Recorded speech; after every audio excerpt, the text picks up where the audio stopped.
In the last video about the theoretical contribution, I introduced the first path for making a theoretical contribution, which is to challenge an existing theory. In this video, I will introduce the second path for theoretical contributions you can make in the field of educational leadership. We challenge an existing theory by developing a new theory. Among the four paths for theoretical contributions, this is the most difficult path for making substantial theoretical contributions in any scientific field. To take this path, you need to stand up to towering intellectuals in your field, telling them that their theories are wrong. There will be scathing attacks launched against you as you demolish a building that some scholars spent their entire careers to build. More important, it is not enough to demolish a building. You need to build a new one. You propose a new theory to explain leadership, with empirical evidence to substantiate your theory. Rational choice theory is a theory that explains how people make decisions. According to the rational choice theory, people always try and make the most rational and efficient decision when given a choice between one or more things. In economics, rationality means making the most efficient choice that will result in the greatest benefit to an individual. In the leadership research literature, the rational choice theory is used to explain how decisions are made in organizations. Imagine that you have a budget to hire a team member who is expected to complete a set of tasks. To make a rational choice, you select a candidate who is the most competent in performing the expected tasks. The historical root of rational choice theory can be traced back to a British economist, Adam Smith, and a German philosopher, Immanuel Kant. In his book, The Wealth of Nations, Smith explored how people made decisions, especially economic ones. He wanted to know how an economy could work when everyone is self-interested. Smith argued that people's decisions are driven by their own self-interest, but they also take into consideration the wider society or greater good. This is why the rational choice theory is also referred to as the theory of utility maximization, meaning maximizing the greater good. In the movie The Imitation Game, Alan Turing, an English mathematician, and his team cracked the code of the German military during World War II. Through the cracked code, Turing's team knew when and where the Germans would launch an attack on allies. But his team could not alert the allies. If they did so, the Germans would know that the allies had broken their code. They would change the code accordingly. For 2 years, Alan Turing's team had to perform seemingly cold-blooded statistical analysis every day to determine how much intelligence to act on, which Germans' attacks to stop and which to let through. Those life and death decisions were made by performing the statistical analysis that suggests the minimal number of intelligence it would take for allies to win the war, but the maximum number allies would take before the Germans got suspicious. Those decisions were made by following the principle of utility maximization, saving over 14 million lives at the expense of sacrificing some people's lives. Consider a classic trolley problem.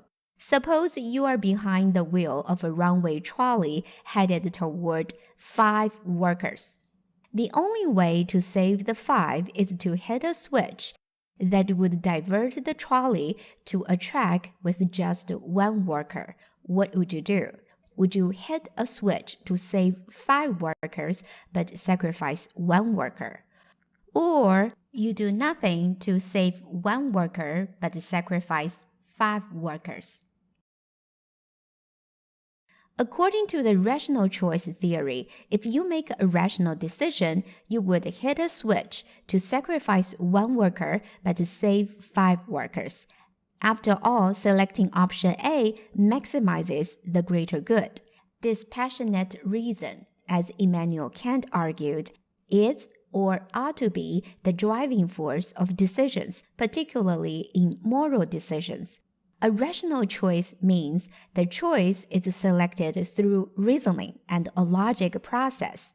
This rational process should be absent from emotions and gut feelings. The rational choice theory has been applied to school leaders' decision-making. Many school leaders' decision-making approaches are rooted in rational choice theory, such as data-driven decision-making, data-informed decision-making, evidence-based decision-making, and evidence-informed decision-making. However, with what we've learned from multiple disciplines, no human being can make a purely rational choice. This is because there is no separate systems of cognitive and emotional system in human brains. Structurally and functionally, the two systems weave into one another throughout our reasoning process. The intuitive and emotional responses are rooted in structures in our brains. Therefore, contemporary arguments about human reasoning must account for a more complex cognitive model. Herbert Simon proposed the idea of bounded rationality and won the Nobel Prize in 1978. Following in the footsteps of Herbert Simon, Richard Thaler won the Nobel Prize in 2017. Richard Thaler was one of the authors of the book Nudge, Improving Decisions About Health, Wealth, and Happiness. This is a book about how the structuring of environment of choice could improve individual decision-making and therefore collective outcomes. Another example is in neuroscience. In 2006, neuroscientist Jane Foster discovered that the bacteria in our gut influence our brain functions and behavior. After all, there was a biological basis for our gut feeling.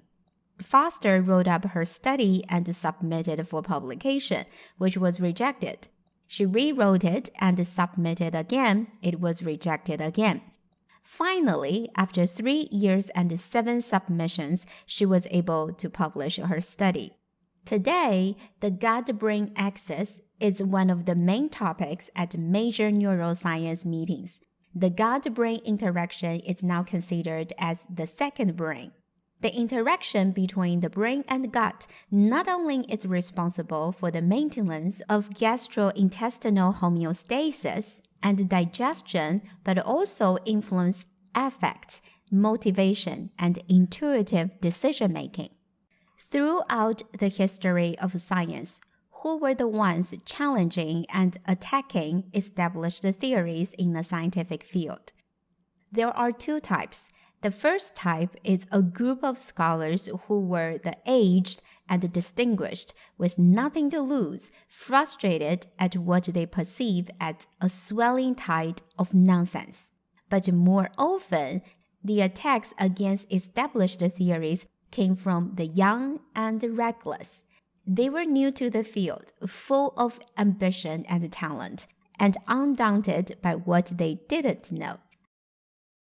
In the history of educational leadership, when Daniel Griffiths started the theory movement in the 1950s, one of his most vocal opponents, Thomas Greenfield, had not started his master program in educational leadership yet.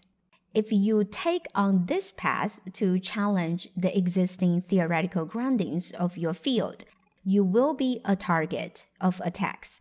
You may think it's just an intellectual debate, but the authorities may perceive your challenge as an attack on their professional identity. Recall the world's most venerated scientist at the time who revealed a clear intention to present Galileo in the worst possible light, and tried and convicted Galileo for supporting a new theory. Resting on assertions about what we know now, we may judge those scientists with the benefit of hindsight. Imagine how future scholars in 400 years will judge our current theories.